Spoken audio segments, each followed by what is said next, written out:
Now we got concave up, concave down, and inflection points. So if I go back to a curve that looks like this, I don't know. Concave up, concave down. I'm going to tell you as I trace. I'll use my little laser here. Concave down, concave down, concave down, concave down, concave up, concave up, concave up, concave down, concave down, concave down, concave up, concave up, concave up. So now you know everything, right? Because I said that stuff out loud. So if the function is concave down, as it is right here, well, the first derivative is going positive to negative. So if the first derivative is going positive to negative, doesn't that suggest that the first derivative is decreasing? And if the first derivative is decreasing, then the second derivative is negative. And I said concave up, but I'm talking about concave down. Sorry if I confused you.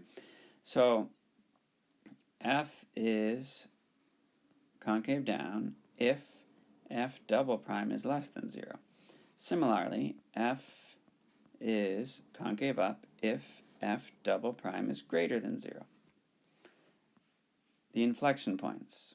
You see how we go concave down to concave up to concave down to concave up? Those points where we switch, those are inflection points. So that's where f double prime changes sign, or you can say where a function changes concavity. Now, important note, the second derivative does not have to be 0 for us to have a point of inflection, so don't get tricked. The second derivative test. So let's look at, say, this max. We have a max here. We have already established that f prime is equal to 0. So this is called the second derivative test. So what is true about the second derivative? Well, let's think about this picture. This is a min. This first derivative is equal to 0. What is true about the second derivative? You should be figuring out that in the purple one, the top one, the second derivative is negative, and in the blue one, the second derivative is positive. So your second derivative test says something along the lines of if f prime equals 0 and f double prime is less than 0, then that's a max on f. I can't write on f, I write of. And then similarly, if f prime equals 0 and f double prime is greater than 0, that's a min on f. How is this different? That's a good question, Mr. Butterworth. Well, we're different because we're talking about the second derivative, not the first derivative.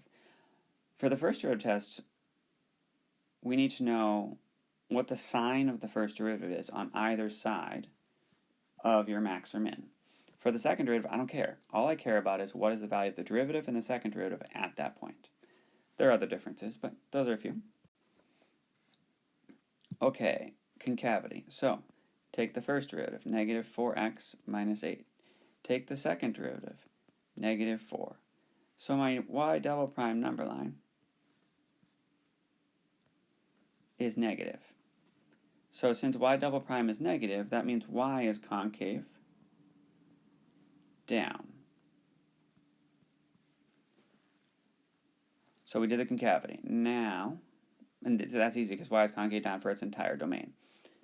Y prime equals 0 when x equals negative 2. So that means we have a max at x equals negative 2. We could find the y value by plugging it back into the original function, because y prime equals 0 and y double prime is less than 0.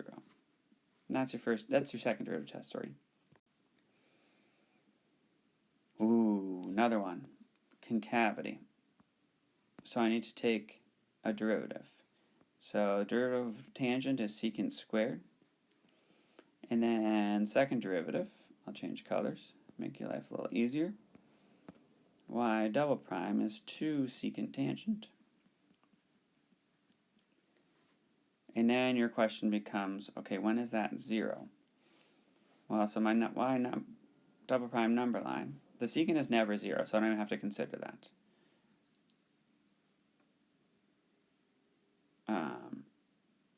But the tangent is 0 at 0, and then so it's sine over cosine, so everywhere that sine is 0. So the sine is also 0 at pi, but those are the endpoints. So I can just stop there, pi and negative pi. And then the secant's never 0, true, but it could be undefined. That's when cosine is 0, and cosine is 0 at pi over 2. And negative pi over 2. That's pi, not 11.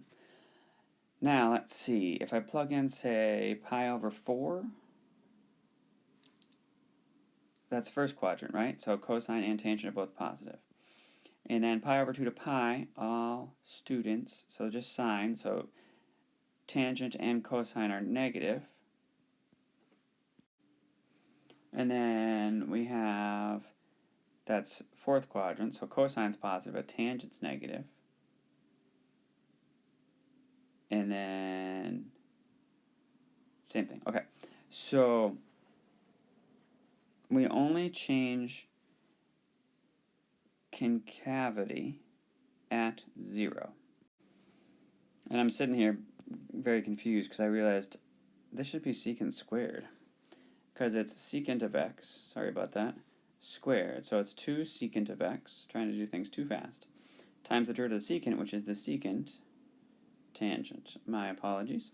So that's 2 secant squared, which changes, so when the cosine changes there, and then it will change, that one's fine, but the second one is not good.